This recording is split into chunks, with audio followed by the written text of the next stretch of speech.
1.5 acre केळी 80 हार आणि केळी जैनच्या आहेत त्या केळीची रोपं 25 रुपयाला एक रोप असं करून 2200 रोपं आणली ती टोटल त्यांचं खर्च झाला होता एक 55,000 55,003 आणि केळी आत्तापर्यंत 10 महिने सांभाळायला कमीत कमी 1.25 ते 1.5 लाख रुपये माझं गेलेत आणि सगळा खर्च टोटली 2.5 लाख झालेला आहे.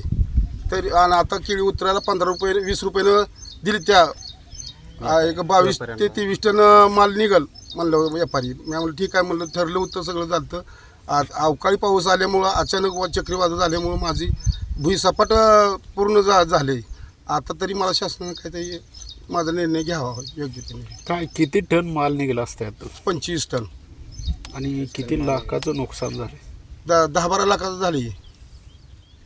काय काळजी घेतली होती तुम्ही या बागेची? बागेसाठी आधी पहिलं खत घातला होता, शेणखत घातले जवळजवळ 20-25 बॅगा खताच्या. परत दुसरं शेणखत काय आहे, खर्च लय आहे, पाणी आहे हे सगळं. आता ह्याचं कसं पाण्याचं नियोजन कसं केलं होतं? पाणी विहिरीवरून पाणी बोर चालला म्हणून सौर ऊर्जा टाकला तर सौर ऊर्जावरून त्याचं ते चालू करून भिजवतो या. आता व्यापाऱ्याला किती रुपयाला विकली होती? आता व्यापाऱ्याला 20 रुपये टनानं विकली होती, 20 रुपये किलोने विकली होती. आता बाग पडली तर व्यापाऱ्याशी काय बोलणं झालं? आता व्यापारी माझं कालचं ते ठरलं होतं बाबा, काल ठरलं 20 रुपयानं. आणि आता मी त्याला फोन करून सांगितलं, त्याला फोटो टाकलं भुईसपाट. मला नको रे बाबा म्हणला, तिकडं तुमची काय करा जावं म्हणला. आता त्याला काय करू, पिचकले सगळं म्हणला, मी काय करू म्हणला. ती नको म्हणला. मग प्रशासनाकडून कोण आलं? तलाठी भाऊसाहेब आलते आणि कोतवाल बी आलते. काय केलं त्यांनी येऊन पंचनामा केला, माया बांधावर येऊन पंचनामा केले, माझी चर्चा केली, पाणी केली, चर्चा केली, धीर दिला त्यांनी. मग आम्ही वर सांगतो म्हणले. आता ह्या मालाचं काय?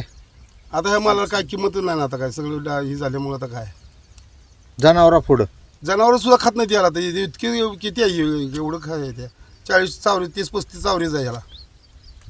काय करणार आता याचं? आता काय का हाताला आल्या तोंडाला घास याला वाया गेला सगळा मला काय. आता काय याला काही ह्याचा हीच नाही ना, उपयोगच होत नाही काय. शासनाला काय आव्हान करा?